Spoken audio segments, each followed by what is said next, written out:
I believe that people should have a bomb implanted on their car. There's one with a weird foreign word above it that says diesel. You distract the cashier, I'll put the petrol in.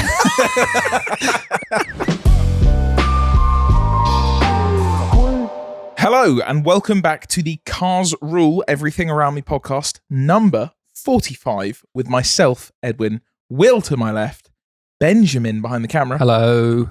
Hello, we're back in the UK, in the United States of Kingdom. Ooh. We're back. Before we start any Cars Rule Everything Around Me podcast, we answer the question with a Cars Rule or Ruin. William, this week, what is it for you? Rule. Is it still Rule? It's rule. Why is that? It's possibly to do with the Murcielago. We've just driven. This rule will go on for a long time. For a long time. Outside of that rule, McGann is currently away at Beanie Sport, being set up and sorted for potentially a track day in 2 days' time. But they could call me and go, mate, it's mashed. You're not going to make the track day. It's actually clear. Engine needs a rebuild.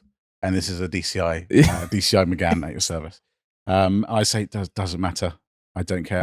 I'm not paying. And you go, that's interesting, because did you know I drove a Gallo Orion Murcielago the other day? Yeah, it was manual and perfect spec. No, so it's going to be 6,000 pounds. No, 6.2. 6.2. Did you hear me correct? But so that's it. It's still a rule. Still a rule. Coming off the back of Monterey Whoa, Car Week. crazy. Sorry. Right. Sorry. Please carry What on. did I say? Oh, don't worry Monterey. about it. We just Okay. carry on. Nothing. Monterey Car Week was fantastic. We've come back from it. Whoa. We're all very happy. Okay, very funny. We've all come back from it very happy and jolly afterwards. I'd say borderline gleeful. I would say a bit giddy. I'd say zesty. I'm But that's actually- just normal. The UK has brought it down for me somewhat. It's actually tough. Yeah. We were on the way back. Ben got a lift back with me home, and I, on the other side of the road, saw a modified Fiesta ST on the way home, and I genuinely got annoyed. I got upset.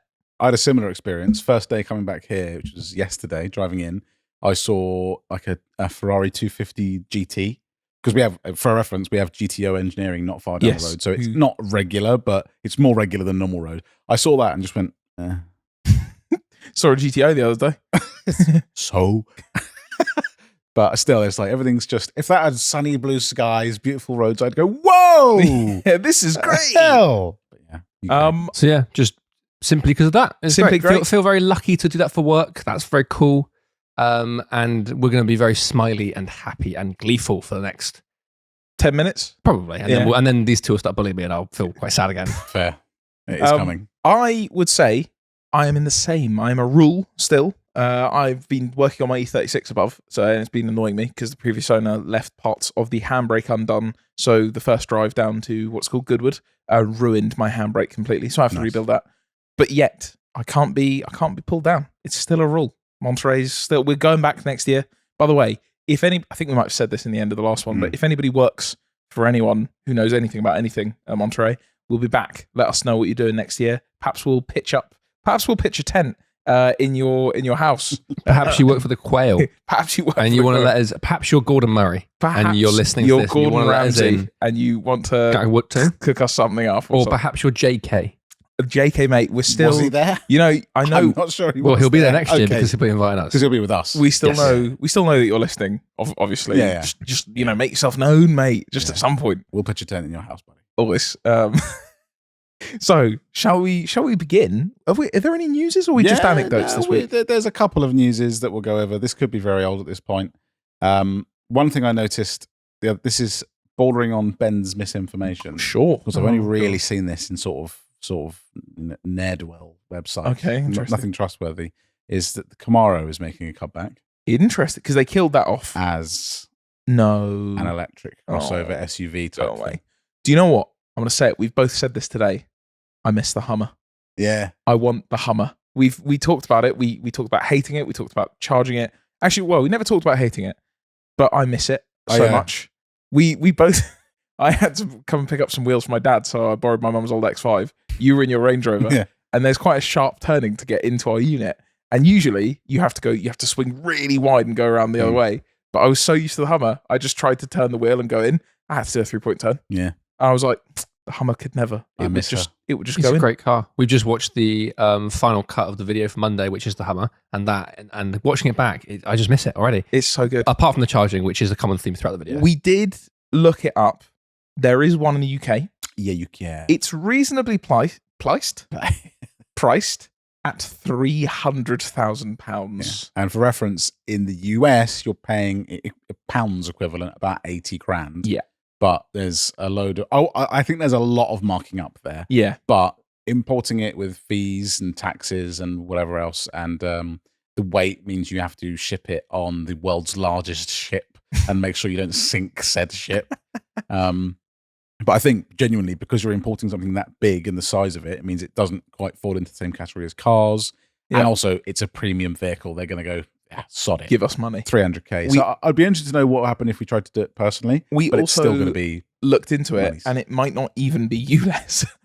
Yeah, because it's such a heavy vehicle. It might fall into outside ULEZ things. So you'd have to pay not even the normal ULEZ fee to drive it around London and things. You might have to pay like 40 or 50 quid a day because it's part of the heavy ones. Yeah, and ridiculous. We can't drive it. Yeah, and you're not allowed to drive it. We'd have to do like over 3.5 tons. You need a different license that goes up to 7.5 tons, which the Hummer just about gets into. Ridiculous. Unless, there you go, this is more bullshit UK stuff. Unless you got your license before 1997, I believe it is. Then you're good. In which case, it's fine. Yeah, you already have it. Drive that lorry. Please go ahead. Fine. After you. So yeah, we miss the Hummer, but I don't miss electric things. No, yeah, God, no. So yeah, Camaro, I thought that was a bit sad because it's a cool name. Yeah. And I don't think it's definite. It's sort of, maybe it is by the time the podcasts go out. I have no idea. But just an L. Hopefully the same thing happens as what happened with Dodge, where they went, yo, electric Charger. And then everyone went, I don't think so. Not so they've got now got the petrol powered. It's still a V6 though, I believe. There's no V8, but I think maybe there still might be V8 coming. Surely, come on now. Last minute. We saw one of those out there. I like the look of that thing still. Yeah, quite cool. Charger Daytona. Yeah. Ben, looking off into the distance. I was watching the Mustang. Which we do. We have Toka Race Driver 2 on here. There's a throwback to early childhood stuff. Right, guy. Being provided by a YouTube channel called Racing Game Archive. Shout out Glenn, which is what he put his name in as on the beginning. What else we got, Will? Ben, you've put in here the actual last W16 Bugatti. Yeah, what was that about? Did you see that? No. That was Here's how this section is. First, get a load of this guy. There was a Bugatti Minstrel. That's a chocolate. A Mistral, which is the is last. That a wind? What? A Renault, yeah, you're thinking of Renault Wind. That's the one, yeah. Bit different, same country. Yeah. It's the last W16 Bugatti, allegedly, and it's this rebodied Chiron type thing. Came out a few years ago, and they said this is the last W16. That was the marketing. And then a few weeks ago, about a month or so ago, maybe, they came out and said, "We got another one, which is called the something." Just the green thing. Is this the one that we saw at the green guy? The green guy. He's also a W16. He is the last W16. Bugatti saw Pagani and said, "We love your work. We're going to do the same." Yeah. You know what? I might do the same. I might just keep. So that's a Mistral on the. But wait, is that convertible? That is a convertible Mistral. But I don't understand because I thought this one was a convertible Mistral. I'm just going to pull up this one, which is called the This begins with B. It is called Bugatti. Bob. It's called Brum. No, it's called the Brouillard. That's the one. Brouillard, which is here up on the screen now. I'll tell you what. It's looking the same as the Mistral. Is that just a coupe Mistral? Oh, sorry, no, I got it wrong. It's the Minstrel is the convertible one. This one's a coupe version of it, kind of, but they're claiming it's sort of not the same car, but it basically is. Interesting, because I'm just going back and forth between these two photos, and that's the same car. Yeah, one off. There's a few different things. The vents at the front are a bit different. The vent, yeah, there's a and below the light as well, and then the intake on the bonnet. Let's call it a facelift. Call it an LCI. Sure, Mistral. Those wheels are horrible, and it's apparently the actual last one. So yeah, we are now on the actual last. This is the Tourbillon time. This is the Revels. So we've got the Minstrels, and then we've got the Revels, the facelift, and then the Tourbillon. The Tourbillon, which is the Toblerone. Yes, exactly correct. Which we saw a Tourbillon. We did see a Tourbillon when sitting at the Bugatti tent. It's right here. I've got it right next to it. I like the Tourbillon. I think that's a very good looking car. I do too. I'm going to say it. Here we go. I used to not like the Veyron that much. Ooh. And I used to really like the Chiron, and I'd never seen either of them in person. And then I saw a Veyron in person, which is fantastic. And then I saw a Chiron in person, and I don't like it. I agree. I'm not a Chiron man it's pulling up Dubai spec to me, a Chiron, whereas a Veyron, there's an air of class. So does a Veyron. Nah, because a Veyron as well, in photos, it looks around. I think it's spec Whereas- dependent. But in person, it's so much wider than you would ever think of Veyron. Until you're stood next to it, I can't describe it. When you're there in person, that guy, he's wide. I think they're all spec dependent. You can easily Dubai a Veyron. If I'm seeing the chrome Veyron, Then he's Dubai. or the if you have the red interior, Yeah, you are It's not great. yeah. Also, just that if I see like an early black and blue Veyron, Yeah. I'm just seeing Knightsbridge. Exactly. I'm not Exactly, seeing you're in nowhere else other than just Harrods, basically. But yeah, last W16 Bugatti, bring on Tourbillon. Here we go, We sport weren't fans. driving any of them. Also, Monterey Airbnb, please. Please, we were Please. near Oh, you, but Brief note about that. We were talking about Monterey Airbnb and his car collection. I'm fairly sure, I don't know who mentioned it. I think it was me, said he was in his early 20s. Monterey Airbnb is 37. you know what? You're just giving him some compliments. That's all it Fair was. play You to know the what? boy. But, he looks well. He looks well. Yeah, yeah. No, And he's even then, 37, not bad. Yeah. Not sorry, 'Cause as in not in looks, I'm saying. All right, well. would. Smash. To be CEO like that. Anyway, moving No, he's on. never coming on the show. Nah, he Yeah. wouldn't. No, he still will. He's one of the boys.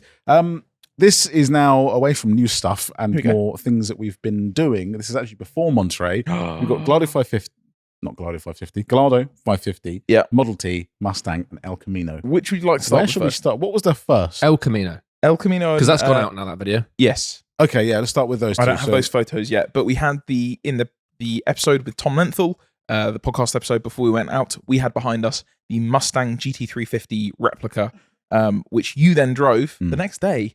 How was it? That was just. I've said to a few people now, it was one of the best motoring experiences I've had. Even though we were only on like back roads, but we got a decent amount of time with the Yeah. cars, which sometimes you don't get when you sort of drive someone else's car.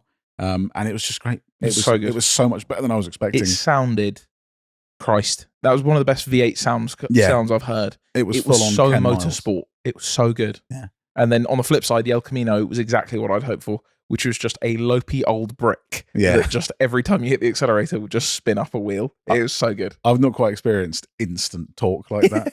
It almost matched the Hummer for Yeah. instant torque, but it just had a load of noise as well. So yeah, mega shout out to Charlie from Surrey Rolling Road. We have, which we'll get onto now, another car which we'll drive of his quite soon. So the next thing we did, which no one will have seen or heard anything about yet, is we went and drove a Model T. Sorry, not just a Model T, many Model Ts. We went to a chap called Neil Tuckett. Neil Tuckett. He is an absolute legend. So basically, we said to Charlie, he had a Model T, and we said, Charlie, can we drive this? He said, absolutely, you can drive it, but Model Ts are actually quite hard to drive. I thought, that's weird. I thought it would just be normal, but no, they're annoying to drive. So he said, before I let you drive mine, I'd like you to go and learn from a man called Neil. So we went, and we weren't even sure if we were going to film this. We went, and he taught us how to drive Model Ts for the day, and it was so good that it will be basically half of the video on driving the Model T, because he just took us out, kind of taught us how to do it, and then said, go on then, and made us drive his like cherished Model T that he's driven. I think he said 7,000 miles this year alone. Which is insane. In a Model T. The thing Yeah. can do 25, 30 mile an hour max. He's driven the entire circumference of England and then Ireland as well. This is a madman. And then he was like, cool, now try a wood panelled van. Right, now try a convertible. Now try a dragster. The sports T, That was cool. whatever, I don't know, maybe it has a name, but the sports Model T, yo, It was a Superleggera. that was straight out of the Mafia games. That was crazy. It had nobody, like nothing. Nobody. I had to dangle my leg out the side because there's not enough like floor for you to actually put your foot on. The floor has one side for your inside leg, and then your outside leg goes on like a horse stirrup. It's like a peg that's going out the side of the car. That was an experience, and it's quite funny. I never realized that a Model T is that confusing to drive. Charlie briefly explained it when we were doing the El Camino shoot, and it didn't go in. But now we've done it. It's still. I've tried to explain it to people, and they look at me like I've just spoken Russian to them. Can you give a very, very brief overview for the creamers on how to drive Model T? You have a steering wheel, which is possibly the only normal thing about the entire operation. You know the what you're steering doing. wheel works Yeah. as steering wheels work. You turn left, it goes left roughly, Yeah. and right goes right. Other than that, everything is horseshit. You have 3 pedals as well. You have 3 pedals, so you look at it and go, Great car. this is easy. Right pedal Yeah. is your brake. Yes. Your middle pedal is just reverse. Only nothing reverse. else. You may use it as brake. Yeah, but if you keep holding it, you'll start going you backwards. just go backwards. And then your left pedal is second gear, neutral, and first. And kind of your accelerator as well. Depending on where the handbrake is. Correct. Exactly that, which is one of the most confusing things. So you get up to speed, handbrake then needs to even go off, you release the handbrake. A little. Just a tiny bit. And then when you want to go into second eventually, which is Yep. a pedal, which is pushing the pedal in and then pulling it back out, you then have to release the handbrake further forward even more. But only after you've removed your foot off the clutch brake accelerator as well. Yes. Then you can go into second. Then you must come back fully off and it will start going quicker. And then your throttle is so imagine like where your indicators would be. Yeah. So in the UK, if your indicator was on your left side, that's roughly where your throttle is. Yeah, your throttle. And then it's the ignition and advance, timing and stuff. yep. That's on the right hand side. So that's to do getting a start. You don't really need to mess with that, but the throttle you kind of do. Yeah.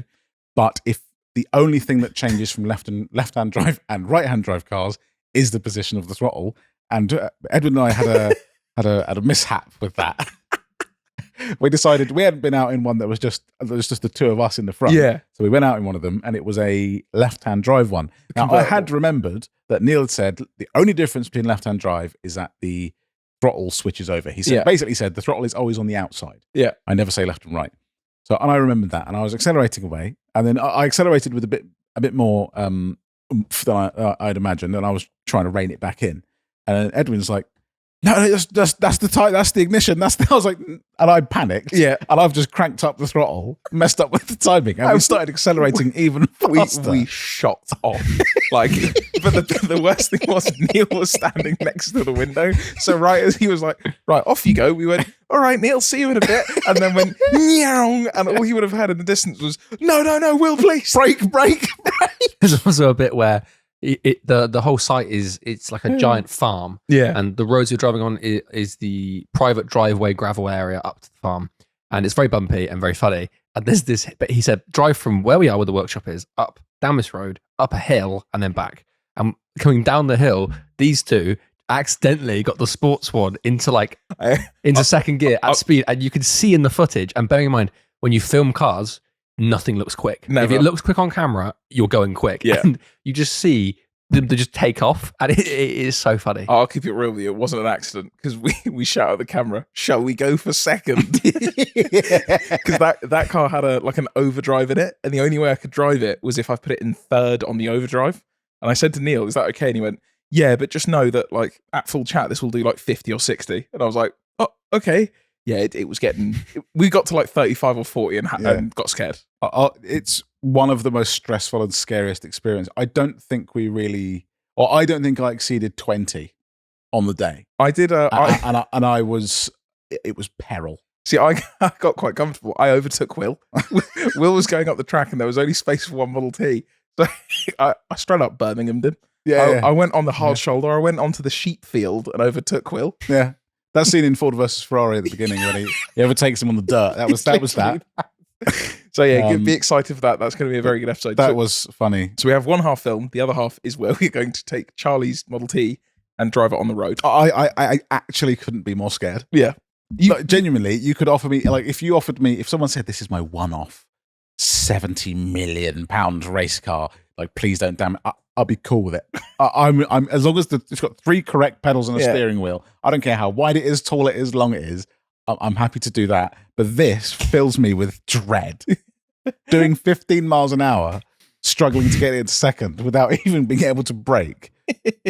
Because it was panic there. It was. We're going to have traffic and people and dogs and police and drive-throughs. And drive-through. No, please no. We're doing a drive-through. Please drive-throughs, and we're going to have hand signals, and it's going to be good. Oh God, not looking forward to that. So on to happier times. Yeah. Sorry, not happier times. Easier to drive times. We drove a Lamborghini Gallardo and a Ferrari 550. You know what? TDC and C.R.E.A.M, we've really stepped it up a level in the last few weeks. The stock is up. Before that, we're TVRs with a tractor turbo on it. Last few weeks, we're 2 Lamborghinis and a Ferrari. Yeah. What's and going a Model on? T. And a Model T. Crazy. And a Murcielago. To be fair, we're not forgetting the routes. No. Of course we're not. But a year and a half ago, we were attempting 137 miles an hour in a Crossfire and a Zafira. with 2 bolts in the subframe. And now we're And now we're driving other people's cars.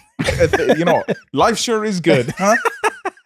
But somehow we managed to convince people, a couple of lovely chaps actually, and a lady, in fact, to drive their cars. So the 550 came from. Well, I've got it up on the screen. We'll go to the Gallardo first. So Gallardo, I spoke to a chap named Paul who runs a company called Speed Brokers. They do like concierge. They can do supercar source, not even just supercar. They do all sorts. They've got an AutoZam AZ1 at the moment. All sorts of stuff. He's very, very well connected. So I've been speaking to him for a while and said, do you know anyone who has a Gallardo that I could drive? And he knew something about anything. And he knew something about everything. And he said, yeah, I've got a client named Lynn, who is a 60-year-old woman. You know what? Lynn, they're sex people, Lynn. These are sex people. And she has a Gallardo that he looks after and would be more than happy for me to drive it. And that is essentially identical color, wheels, everything. 6-speed manual, gated manual, 5 litre, 5 litre, which is the one. That's the proper Lamborghini engine. But yeah, it was just great, just as good as I thought. I was a little bit worried. I thought it would be underwhelming because it's the first like baby Lamborghini. I loved it. It was everything you'd hoped it was. Everything. I think we said in the car, I would like slightly more noise. Yep. I want that full Need for Speed Most Wanted noise. We've said we might need to make a shirt. It's great, but a little bit more noise. Could be louder, like 10%. Yeah. Like 20%. It's easy when you're saying it other people's cars, like you could make it louder. Mate, you could make this way louder. But in that car, you genuinely could have made it louder, but it was just good. And again, that car didn't feel awful to drive. It felt well put together. It wasn't, abused. And that car still had 40,000 miles or so. Well, and speaking of mileage, so the car that I chose is my childhood, the Ferrari 550 Maranello. It was throughout my entire childhood. My best mate's dad had one. It's the first car that I ever saw. 3-year-old me saw and went, I like whatever these things are, these car things. And I got to drive one from a very, very nice guy called Charlie, who is all of the above. He's a creamer. He's a TDCer. He loves it. And he bought this car, same thing for him. It was a poster car growing up. He actually told me it was between a 550, a Gallardo, and a GT2 996, which are my 3 loves as well. But he went for the 550. He bought it. It's a higher mileage car. He bought it on 74, I want to say, and he's already put 10k miles on it, just mashing miles on the thing, and it drove so nicely. But we said in the video, we won't spoil it fully, but the Gallardo is perfect for you because you want a car out the box that's ready to go. The 550 is perfect for me because I want something I can do things to, and there are lots of areas to mess with on a 550 that would make it. And again, it needs to be 10 times as loud. Yeah, I was stunned at how fast that car was. It was so fast. And also, you said when you were outside, because we were driving together most of the time, when I went out with Ben, that sounded like hell. It's quite loud. And you were way away. You were half a mile to a mile away. And it's if someone had told me that an Enzo was flying past, I would have believed it. It was because everyone paused because there was a couple of other people there, and we stood there and we all went, "Wow, he's really giving it some." Sorry, Charlie, but thank you. Thank you very much. Both owners, thank you very much for letting us. And also, we both drove. We drove each other's as well.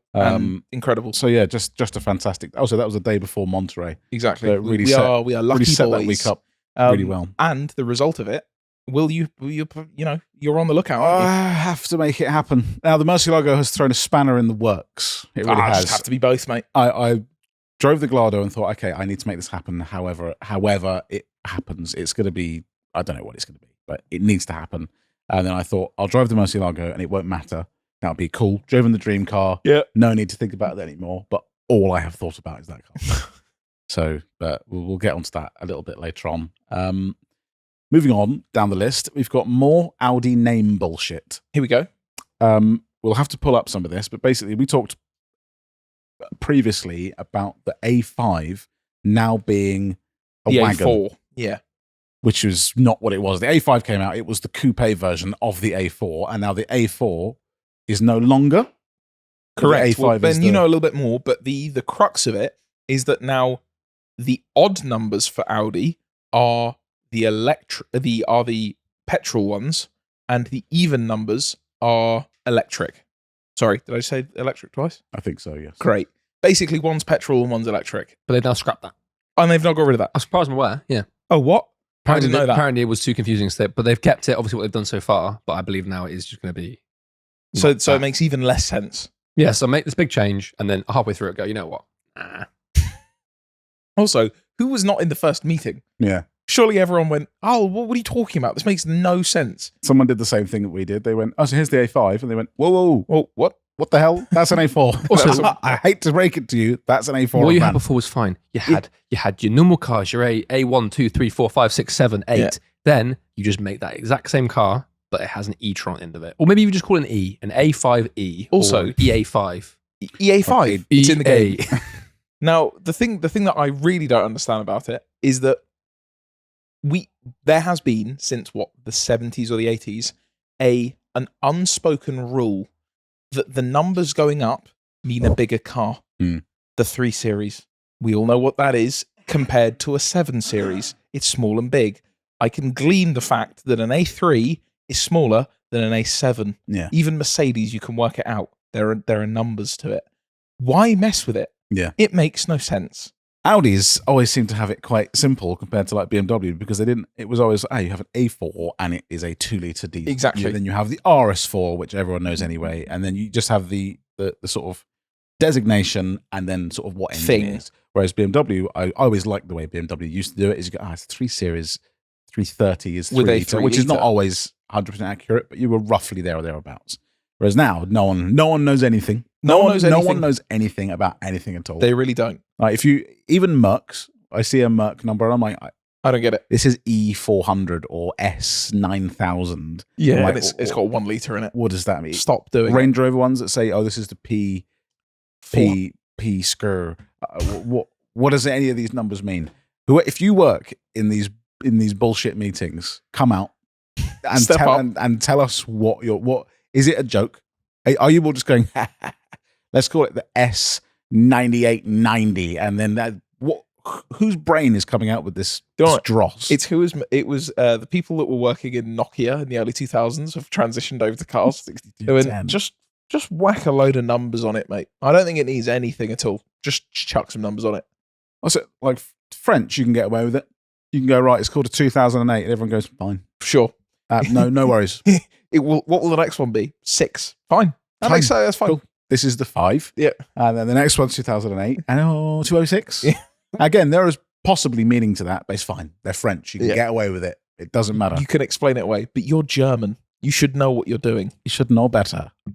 Next up, what we've got? We've got 1952 Bentley R-Type TDC cap. I think you put this in. I can't find. I may have to retroactively insert the video because I can't find it on my laptop right now. But someone sent in a photo or video, of a TDC cap. Which now, when you buy TDC merch, we've revamped our packaging. We've got some cool little things that come with the packaging, and one of them is a TDC dust cap.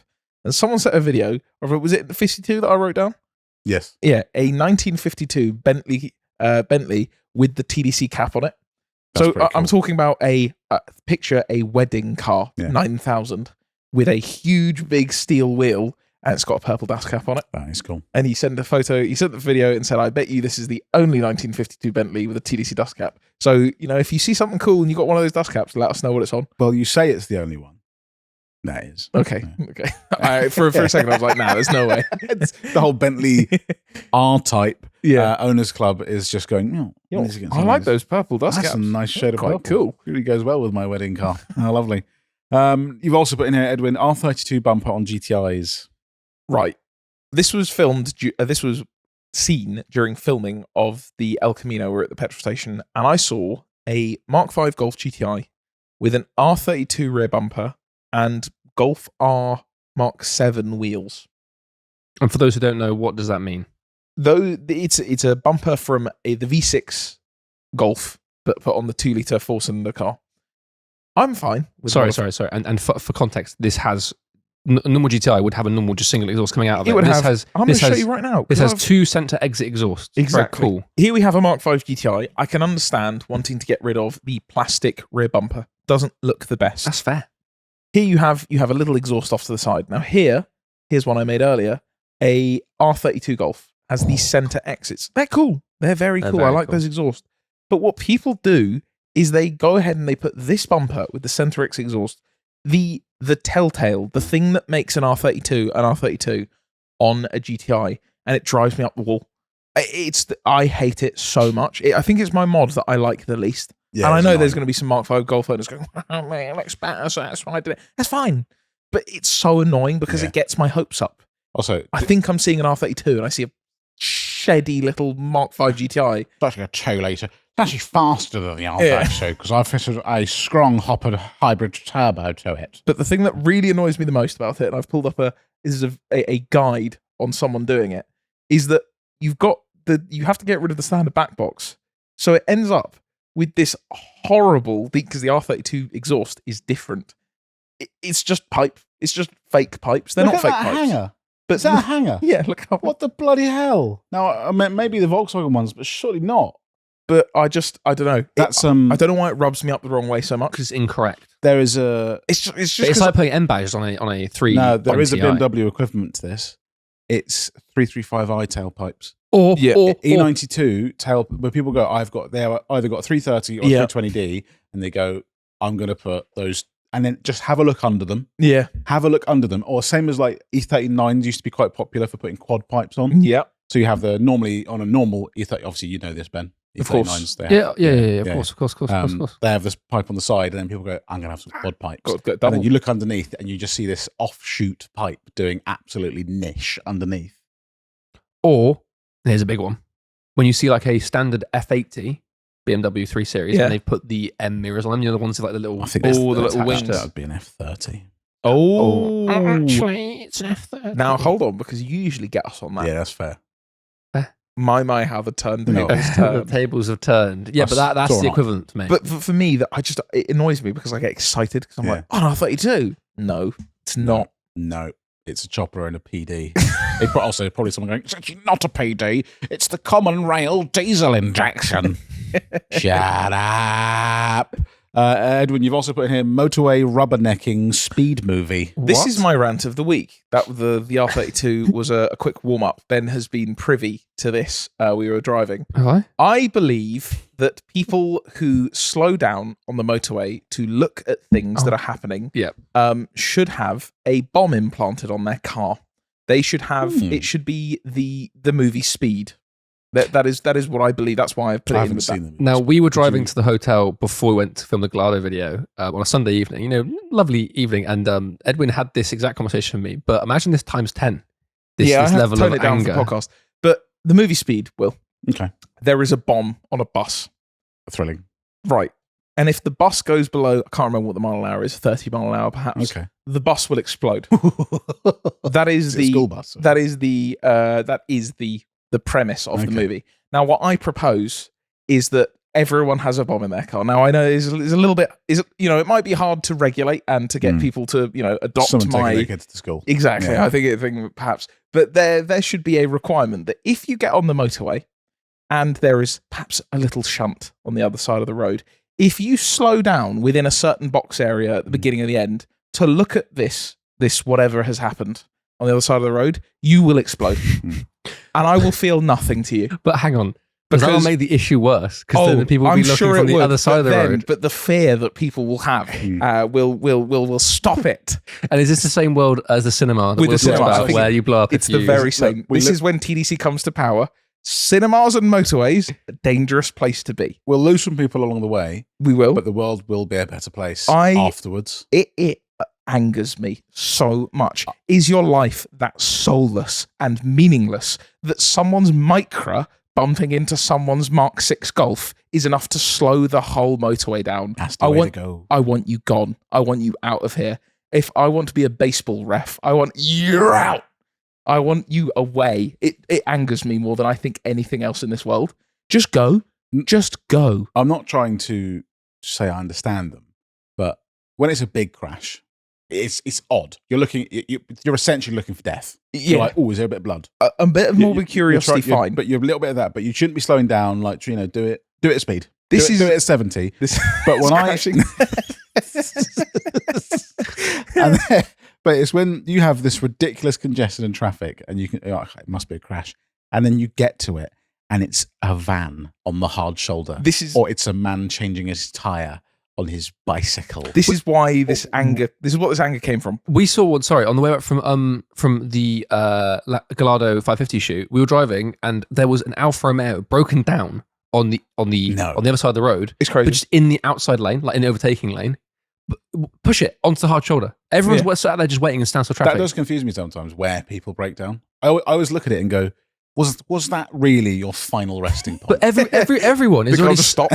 Everyone is sat behind you in a traffic jam waiting for you to clear it up. So what you should just do is you arrive there, you put your cones out, okay, then you get the car in neutral. Get your cones out. Do a little bit of football practice. In and out. Well, they might as well be doing that.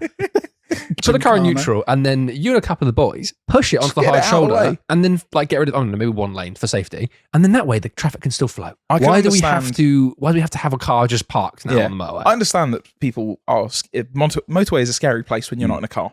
I can understand not wanting to get out on it, but the thing that caused this anger deep in my soul was I was in standstill traffic for something. I was in standstill traffic for close to 5 minutes. When I finally got going, for no reason. Now the other lanes were flowing. The one where everyone was looking, it was a man whose canoe had come slightly, not fully, slightly ajar off his car and was kind of leaning down. I was about to ask why was he driving a canoe on the motorway, but that answers the question. What do you gain by slowing us back down to 5 mile an hour to look at a canoe go to a lake? His canoe's loose. I swear. That's my rant of the week. People are awesome. It got me. Oh, that just winds me up. It's just annoying. At least make it like worthy to look at. But if your canoe's going to just chuck it, go and chuck it in the fast lane. Yeah, I want to see fiberglass shreds all over the. No, if it isn't a news story, don't stop. Don't slow down. Just go. You're on the motorway. That means you're going somewhere. You're not on the motorway for fun. You don't get on that to go, we'll just go for a drive. Also, get out my way. You very rarely remember those. And no one's going to go, I have to look at this. I don't remember the things I've seen. Well, other than the horse. I was going to say the horse. That was tough. We'll move on from that. Rodney. I was put in here, sitting in the passenger seat while someone else fills up. Now, I was reminded of this when we went to go and I think we were dropping off some wheels and you put some petrol in the car and I sat in the passenger seat with the seatbelt on and it just made me think, is there any other moment in life that makes you feel more like a child? It doesn't matter how successful you are, how tall, muscly, handsome you look. If you are sat in the passenger seat of a car while someone else goes and fills it up, you feel like a child. You just sit there awkwardly and you watch what is essentially mummy or daddy going off to fill up. And they might say to you, do you want anything from the shop? It's always that. And you're there going, no, thank you. No. And then I just go on my phone. I don't know. I just sat there for a moment and thought, I felt this a million times and never thought to say it. Yeah. But every single time it's happened, I feel like I'm 3. Also, anytime someone is I walk past a car that has just a passenger in it, I look in and go, all right, weird. Why are you just sitting in the car? Yeah, it's like, you can just get out. You can just go and look at a petrol station. You have free will. But I feel like I'd only do it in this country. If I'm abroad, I'm getting out and checking out the service, like the petrol station. Yeah, I'll get out. Come on, let's have a look here, I'm familiar enough with the petrol station. I'm like, I don't need to look in there. I know what they sell. I know wine gums are £700. They're too expensive. We'll just carry on. I don't know why it just reminded me of that. And now it's like how a youth might call an ick, perhaps. Oh, sure. I think about it and go, Ben, I don't want to be that one. Can you confirm? I don't know. No? I don't. I think that might be beyond me. Do you feel a bit zesty in the passenger seat sometimes? For other reasons, yeah, sure. So good. The service station's a little bit zesty tonight. Next up on the list is something we didn't get to mention, or we forgot to mention about Monterey, and that is Ben drove in the US. I did. Yeah. Ben drove a Chevy Traverse. Oh, big. A Chevy Traverse, a E60 M5, and a Lamborghini Murcielago. Now tell us. Now we're going to talk about the one your favourite, the Chevy Traverse. When you came to fill it up at the end of the day. I had to return it with what I had, and these two, despite both having driven in the US before, refused to help me. No. You did refuse to help me. Hold on. You did refuse to help me. That's not the point here. The point that we said, did we not say, is I don't know from the top of my head how you do it. Yeah, of course you do. But what are you talking about? Of course you know how to fill up a car from the top of your head. But this is something I was going to get onto from this. Why does every single country have a different way of filling up a car? The US one was mental. Right, so I'm going to describe, okay? So I pull up. And then I don't know. Okay, I pull up. I don't know what the fuel is in the car. I look at the rev gauge. It revs to 6,000 RPM. I assume petrol then, probably not diesel. Also, America, you're safe in America. bet. I thought America was all diesel. Anyway. Nope. I pull up there. I'm like, cool. I open it up the car. I then walk over to this machine and it says, would you like a petrol pump? would you like to pay the cashier or the pump? And because you have to pay first. That sounds pretty straightforward. Yeah. Okay. I was like, cool, I'll pay the pump. So I press pay pump. It said, please insert your card. So we rented it for the video. So I put my company. Very familiar. So, I put my company card into the machine. Okay. Okay. It takes the maximum amount it can take, $150, whatever it is, out of the account, and then goes, please wait. Okay. I waited. And it went, you can fill your car up now. I went, all right, cool. Took the pump off, which, by the way, the petrol pump in the US is black and the diesel one is green. And it's not labeled. The diesel one said something about diesel above it, but not that this was diesel. Interesting. No. Now, this is an interesting development. No. It said something about diesel, like you must fill something to do with diesel into some sort of truck above it. So I assumed that's a diesel pump. That must be petrol. But hang on the pump, it doesn't say. And then all of the octanes are different to this country, Yeah. which confused me as well. So I'm like, do I want 87 octane? I was like, I don't know what that is. I'm filling up 90 or 95. This is confusing me. So then it goes, please select it. I press the little like thing that selects it, which doesn't press until it doesn't press. It won't work. I'm like, that's weird. So I'm just stood there and the machine then starts going, please wait again. I'm like, that's great. Okay, cool. Then my phone buzzes in my pocket. I take it out and the app for the bank that our company card has says, card frozen. Suspicious activity. So then, Now, can I just make a quick aside? We were sitting in the car watching Ben from afar away, and watching Ben get increasingly annoyed at the petrol pump. And my phone pings, and I look down and it says Benjamin Rogers' card has been frozen. And we started laughing, and then I see Ben look at his phone, and I said to Will, "Oh, he's not going to like this." And I saw Ben just go, "Oh." and then I walk over to these guys who are also filming me from a distance, obviously, which we'll have a think about. It may go in the podcast and overlay. I'll have a think. And I walk over to the window and I say, I need your company card, which Edwin obliges and gives me his company card. I then look back at my phone and it hasn't reversed the transaction. It's just charged $150. I was like, okay, that's great. So I thought, I'll focus on this first. Walk back to the pump, do the whole process again. Now hold. Now, why, after struggling with this the first time, did you not click pay the cashier? Because you don't want to go inside and speak to a human. Probably. Anyway, I don't know. I wasn't thinking that much. And then I put the thing back in the machine. Edwin's card gets charged the other $150. Great. Thanks. I put the thing in. I put it into the, what do you call it? The car. That's the one. That's the one. I fill it up with the petrol that Diesel. we need. Okay. And then it doesn't give me a receipt, which we need for our expenses and what such. So I have to go in anyway, speak to the guy. And I'm like, listen, this is what's happened. Explain it to him. And he looked at me with the, like, I was hysterical. All I said to him was like, okay, this is what's happened. Can I please make sure this hasn't charged me? Can I have a receipt? And he literally went, it's all right, man. Don't worry about it. And then like, here's your receipt, and here's your receipt that says you have nothing. And he handed me a piece of paper that had the number 0 on it. Oh, nice. It just said total 0. And I was like, okay, I assume this is my receipt. And anyway, it was done. But what a stupid system. It does sound identical to here. No, because the machine as well, that. when I put the card in, it went through like 4 different pages of survey before it even let me do it. I just want to walk ahead of me. It does. It sounds. Anything that sounded slightly different to here is the button. Oh, yeah, you have to like choose the octane. You've got to choose the it all octane. comes out the same nozzle, Yeah. but you just choose the octane. But it doesn't work unless Ben has basically you just pay. said, "Oh, look, it's alien." I went. Nah, there, it was not and an- either I had to pay before or pay afterwards, and then I had to fill the car up. And I could either pay it at the pump or there's a cashier. I was one of those. There's a human being who's willing to take my money for this. In exchange, There are for 2 pumps. Only one fits. How will I know which one that is? They're the opposite colour of this country. This country is green for Okay, petrol, yeah, which makes no, sense, and that's black fair. for diesel. There's one with a weird foreign word above it that says diesel. It didn't say it on the pump. Some sort of Fast and Furious character. Do you know what? Pump. I'm sure I'll get a you know lot of what? views.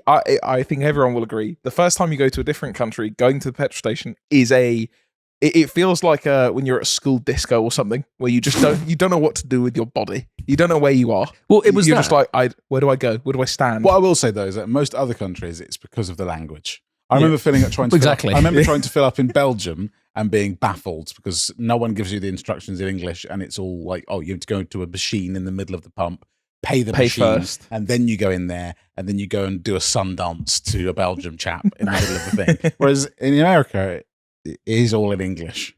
Also, there was no instructions. roughly. There was no Also, instructions. apologies to Americans. It's also built for Americans. Yeah. But tough for Ben. Hang on, wait. It's one of my okay. favorite. I've watched that video 3 to 4 times. I just watch it and see you get quite flustered. But perhaps insert yourself into my shoes for a moment. Oh, okay. And No think that, okay, I know what I'm doing.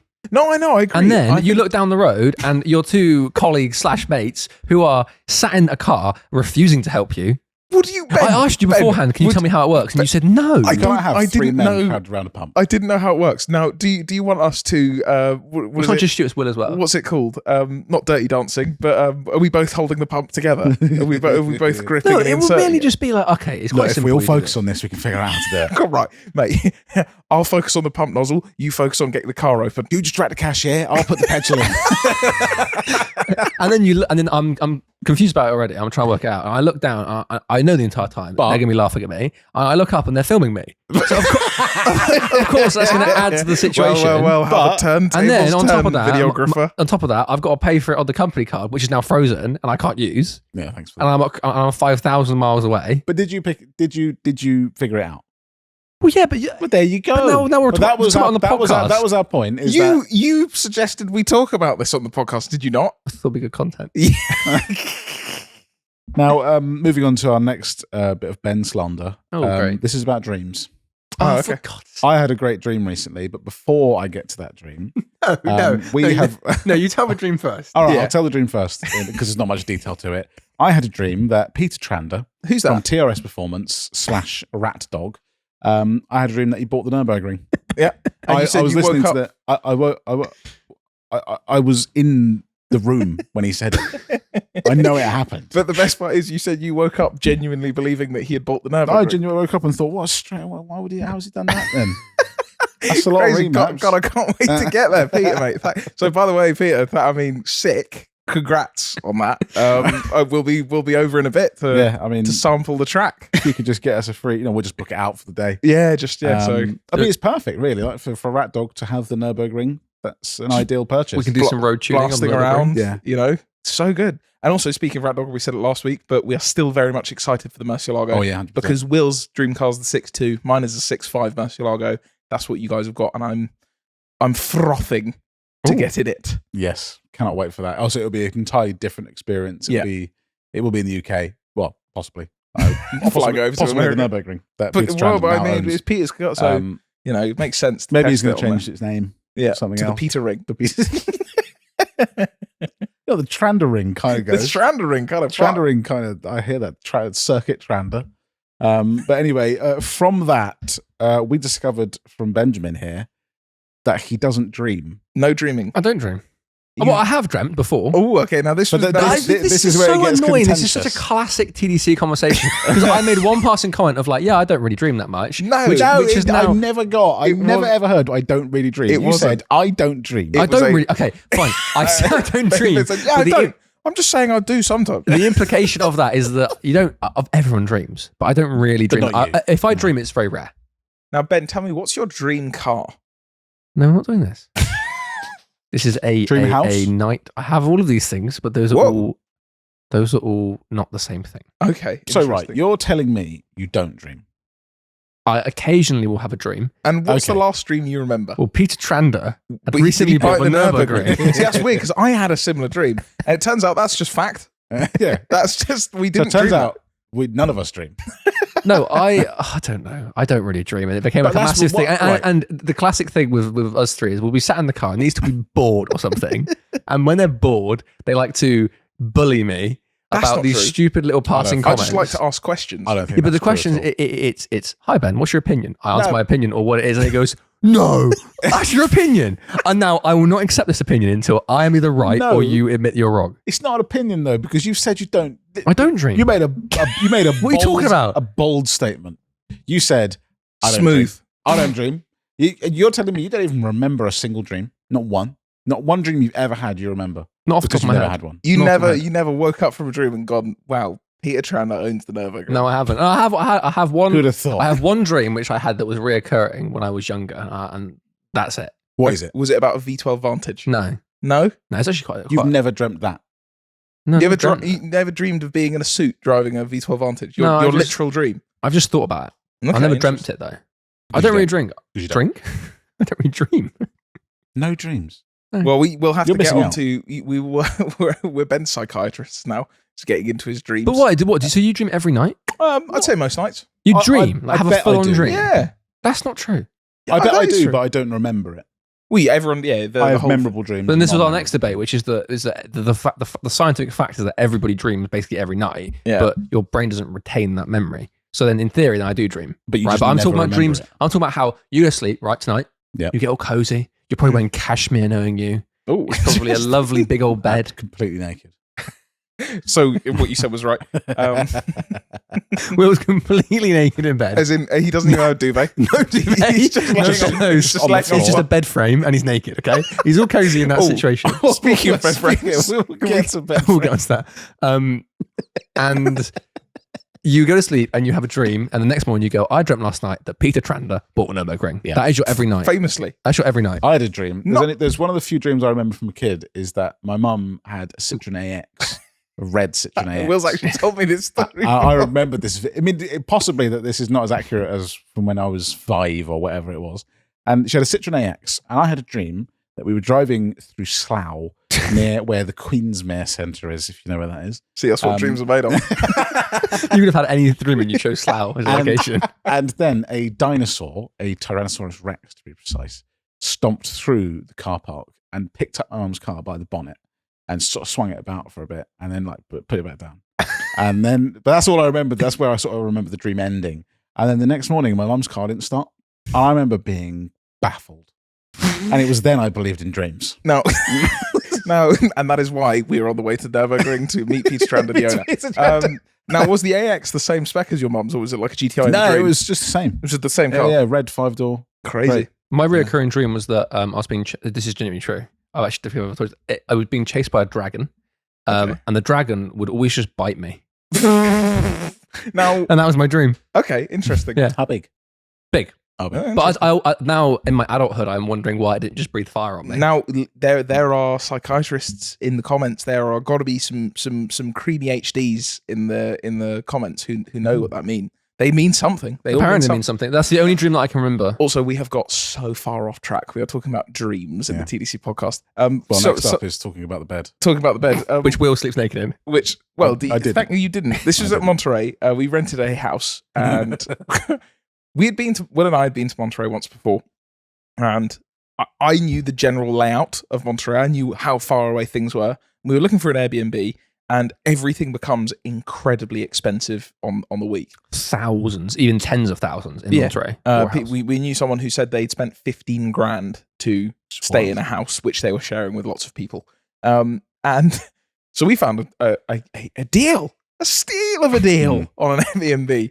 Yeah, no, there was a reason for that. It was in a place called Salinas, which when we told people we were staying in Salinas, they thought we were joking. They actually thought, well, no, you're not, no, oh, we are. Oh, okay, no, that's bad. Yeah. Salinas has got quite a high crime rate. But you said it was the author? We went to John Steinbeck. There you go. But we went to Best Buy on our went to Olive Garden, then straight to Best Buy, as the Americans do. And we had to buy some walkie-talkies for shooting, whatever. Not interesting. But as we were leaving, we heard screeching, and we looked over into the car park, and a takeover was just beginning. Just at the beginning. And it was, yeah, so anyway, it was a tough place. And our Airbnb was, I would say, not as described. No. It was a little bit more rough around the edges, but hey. But as a house, it's fine. It was a place to sleep. Yeah. Not so much for Will, because Will, what happened in the night? First night? Well, wait, Ben, can you just tell the first morning, what did Will say the first thing he said to you? So I got up a little bit earlier because I had to get camera stuff ready. And Will walks out of his room looking quite unhappy. And I'm thinking, why is he unhappy? We're in Monterey. It's our first big day of going around. And I look at Will and he goes, fuck this Airbnb. This Airbnb shit. I hate this Airbnb. I said, why is that, Will? He said, my bed collapsed in the middle of the night. under my weight. Now, did it collapse? It 'Cause did. I've got a photo we can overlay here. You know what? I'm going to pull it up. No, I'm not going to. I'm not a lightest human being, but I expect most beds to withstand me. It's fair. And, long day of traveling. We've been out and about getting stuff. I thought, right, time to get into bed. I got into bed. Number one, the bed slid across the room. Because I looked down underneath and two of the legs were on cardboard.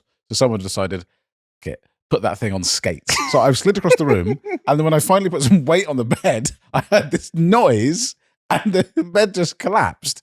So there's nothing I could do at that stage. I looked under the bed briefly and it had been like duct taped together. The beam that goes across down the middle lengthways. Oh, so sorry. Across. Sorry What's about that doing? Just a little V8 Vantage that we're trying to convince Ben to buy. It had been taped together. And I looked at it, this is like midnight, and thought, there's nothing I can do. I have to sleep on this. So I slept at the very edge of the bed. So there you go. There's the... So it gets better. I mean, you can see the wear marks on the floor. This isn't the first time it's happened, and they've duct taped it. That's simply not acceptable. Now, it gets better though, because we then, the next morning, the Wi-Fi for some reason wasn't working. That's weird. And I think it mostly had to do with the fact that it was the first thing you unplugged when you walked into the room. I accidentally unplugged the Wi-Fi to charge my phone. The best part was Will said, "This Wi-Fi's terrible. I literally connected to it and it just disappeared. It's just gone." Which was just as we went to bed. Ben unplugging the router. Yeah, just ploughing through Didn't data. know it was the router. Anyway, we messaged the Airbnb people and they said, okay, we'll send the maintenance team around to fix it. And they said, we've got a message saying, it's done. So we've had a lovely day. We come back home. And What I think we're they like, sent out was the builders. Yeah. and we look under the bed and they've just piled bricks under the bed. There was a pile of 3 or 4 deep bricks, maybe 6 across, perhaps enough to make a little Wendy house. Yeah. Just I don't think we have a picture, annoyingly, but I mean, it fixed the problem. you were fine. I was perfectly fine after Great. that. So you but- know what? Perhaps that's TDC if we're a building company. Yeah. If we were landlords, we'll fix it with bricks. Yeah, that was. I mean, I appreciate the sort of ingenuity to come up with that on the spot. Also, I don't know where they got the bricks from. Yeah. It's not like a maintenance team turns up thinking they're repairing a bed and they go, well, I've got a couple of bricks out the back. We get home and the next door neighbour's looking out of their wall going, "Excuse me, guys, you haven't seen any bricks around here, did you? Because my wall's missing." You can go to sleep with the roof caves in because there's no walls anymore. After that, it was quite good. Was it comfortable? Because No. Did you, out of interest, did you sleep like a ton of bricks? Oh, yes. I just. that's also like a the feather. first thing that I heard down the corridor the next morning. Was the bed harder after that? No. Well, no. Because I'm not sleeping on the bricks per se. Okay, but it was being propped up by the It was being bricks. propped up. Okay. So like a certain part of the bed was stiffer than perhaps usual. Princess and the Pea. Yes. Yes. I could feel the bricks. Did you feel the bricks in your bed last night? Yes. I did feel the bricks in my bed last night. We also had a speaker system throughout the entire house. Oh, that was good. Connected. It was like speakers in the ceiling that were connected to this cupboard, which was, I can only describe it as like, imagine a concert. And they have like the sound people, stacks of decks of machines that could run this. And I was in my room unpacking, and I just suddenly heard like, what was it? mariachi music. yeah, it was mariachi just started music. playing loudly through the speakers. And it scared me. It was like a horror and movie. speakers in every room. In every room. I clicked. I'm me, so I started clicking buttons because I wanted to see what they would do. And I clicked the power button, and then that illuminated the bottom panel. And then I clicked the power button on the top, and nothing happened. I was like, oh well. And I walked away from it. It turns out it was like booting itself up because 15 seconds later it started blasting through the house. And Ben made an ultimatum. He said, if that wakes me up first thing in the morning, I'm leaving. I'm actually leaving. I'm not it was doing that. in like a horror movie when they put a song that doesn't necessarily fit the scene. It's not like a horror score over the top. They put some sort of weirdly upbeat positive music, but it makes your mind go, okay, I'm in a horror movie right now. So if I woke up at nighttime in this weird house in this not very nice place, hearing this faint ring of mariachi music, I think I was gonna get murdered. It wouldn't have been fake. I promise you, it wouldn't be fake. You would have been in the karaoke. But do you know what I mean? I would have. It was like Squid Game. Yeah. I did not like it at all. I said to Evan, I was like, if that wakes me up in the middle of the night, I'm going to first of all poo my pants quite violently, and then once I clean myself up, I'm going to come and kill you. After Olive Garden, step one tick. I think quite the opposite. Right, Yes. so Selena's not recommended. shall we end? We don't have any forums at the moment because No. we're lacking behind. Look, we're catching up. But should we end on a want of the week? Let's have it. Oh sure. Let's have Ben, it. what's your want of the week, mate? What is it? Because we found something quite nice for you earlier. My want of the week is, as it is every week, a manual Aston Martin V12 Vantage Interesting. with a very spicy exhaust system, which Will doesn't like. Because yeah, because I found this, because the reason it's what was on the screen earlier is this. It's not green. It's green. Your eyes don't deceive you, but it's not an original green car. This is an Aston Martin V12 Vantage manual, but with green PPF. So That's it looks green. But we were saying to Ben, come on, Ben, now. Surely, the piggy bank can be broken, and perhaps some other people's piggy banks can be broken, and perhaps some, some generational debt could be, achieved. Because these things, that's cool. It's very cool. It's so cool. I still can't afford it, but it's very tuxedo. cool. Yep. Would you drive? Would you always wear the tuxedo? Or is that just only? I'd certainly commit to it for the time being. Okay. I don't know how easy heel and toe is. Tesco's and yeah, sure. Hey, heel and toe. Will's got a video of me doing heel and toe in a tuxedo. Not a joke. Then there we go. I was sat in the other room doing final edit bits, doing some polishing. The video you're all happy with the video. It's all good. I'm like, this is a great part of the week. Okay, I'm like here from the background. Ben, I found a car for you. I go, that's great, guys. Here we go. It's a £60,000 Aston Martin. Hey. Look. And then these two, they're trying to sell me some sort of deal, start presenting finance packages to me that I also can't afford, and being like, oh, yeah, but if you sold your left kidney and auctioned off your left leg, then you'd be able to afford the monthly payments of £6 billion. Your liver is worth something. And that's before the car, has to put your fuel in it or tax it or insure it. Ben's not putting fuel in it. He doesn't have to. I can if it's in the UK. Wait, what do I do? What do I pay? What I'm saying is who am I to pay? I can't. I want it, but I can't have it. Hey, look, welcome. And this was an hour before the podcast. Not an hour before, as in it was the whole hour before the podcast. It went on much longer than even you're saying. I think it went on for quite a while. Yeah. And it will. Editor Mike, who was sat next to me, went home because you couldn't edit because you two were too busy talking to me about. Look, some things are more important. Where there is a will, there is a way. It's not a way. You have to make things happen sometimes. Well, I want that, but I will not be buying that. Look, you could though. Ben, we are starting a gang who are robbing banks so we can buy our cars. My want of the week is a 550, which I said in the video, and I've said last podcast, I think. I want a Ferrari 550, but I want it to be crashed or damaged or an issue with it because I want to do things to it. I want to modify it. So again, this is a shout. If you know of a Ferrari 550 festering somewhere, I will liquidate my entire family. Christ, cartels for zero reason. I will liquidate anything I own, anything I can to get my hands on one. I want one a bit mashed. The other thing is an E55 AMG. Ooh. I talked about it before, many times. But we were in a place. Where were we? We were kind of somewhere recently. I haven't said it many times. We were in California. We talked about it last week. We were standing on an intersection waiting for the Hummer to charge. So we got quite familiar with those cars. And the car that stands out in my mind. I mean, there was a Koenigsegg that came past. Was a lovely E55 AMG. It was just so nice. It was sat perfectly. And we saw this is the black one. Yeah, we saw quite a few wheels. And then we also saw one at at the Porsche Works, I think it was, in the car park. That was nice. On a set of Nitto drag tires at the back. The fronts were normal. The rears were on welds at the rear, which is that was cool. Drag race season. And we saw the charge cooler in the front. And then there was also another one that was parked up by the side. And I said, hey, man, nice car. And he said, oh, hi, I like your videos. So you watched the videos. Wheelspin Media. That's who it was? I think so. Oh, sick. It could be someone. Well, I don't know. That just came to my head. But. Shout out. So, yeah, E55 AMG. I would like a black saloon or wagon, but I think I prefer a saloon for the price. They're much cheaper. Black one. And I'd love to just daily one.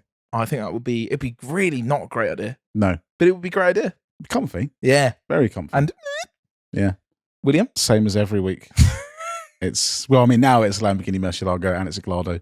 I'd love to say I'd put out a thing to do the same, but if anyone does know anything about anything at all about Murcielagos or Gallardos for sale, please. Because Murcielagos seem like they're going for silly money. Yeah. And Gallardos, but when they're actually selling, they're all listed for dumb money, but they still sell for what they are worth value-wise. But the problem is there's now less of them selling. Yeah. So it's harder to tell. So I think a lot of people are just putting them away because they are becoming very, very valuable. So I can't remember if we mentioned this in the last podcast to do with the Murcielago, but Blake, who drove the one we drove, I won't say how much he paid for it, but it's a crash damage. Previously, what would you call it? in the US. Salvage title. Yeah, so it doesn't have a clean title in the US. Yeah. It'd be, I guess, a Cat N here in the UK. But the car is immaculate. Yeah, it's 20,000 lovely. miles. It's a manual. It's perfect spec for me. He said it was hit on the side skirt. It was, but the part was impossible to get, so they salvaged it out because it's carbon and whatever else. But like, I wouldn't care if it had a. Who cares? If it was Cat N or even Cat S, to be fair, as long as it was repaired. TDC properly. pulling up in crashed supercars. I mean, I would be perfectly fine with that. And now I'm trying to source who has something. I want to know where they are. I want to know where all the yellow 6.2 manual Murcielagos are, and also Gallardos as well. That's what I'm trying to find. You're getting a 2 for 1. Hopefully, probably not. Probably not. But again, I don't know how it's going to happen, but I need to make it happen. Otherwise, I'll be very, very disappointed with my life. So if anyone knows about 6.2 Murcielagos in yellow, in manual, or you know someone who knows something about anything at all, please slide in and let me know. Because and as we said, I need to know. As we said, we met Ed Bolian, so you're speaking to Ed Bolian. And he knows us now. He knows us. And he's forgotten us now. He has no idea who we are. Benjamin? I did it. Yeah. You've already got the whole thing about it. Yeah. Apologies. Yes, yeah, you have. Putting a will on that one. I have one more. Oh, okay, here we go. Let's go on again. The E92 M3. Ooh. This is my... What is that? To pull away from the Lamborghini stuff. Well, we mentioned this before, but we saw lots of E92 M3s out in the US.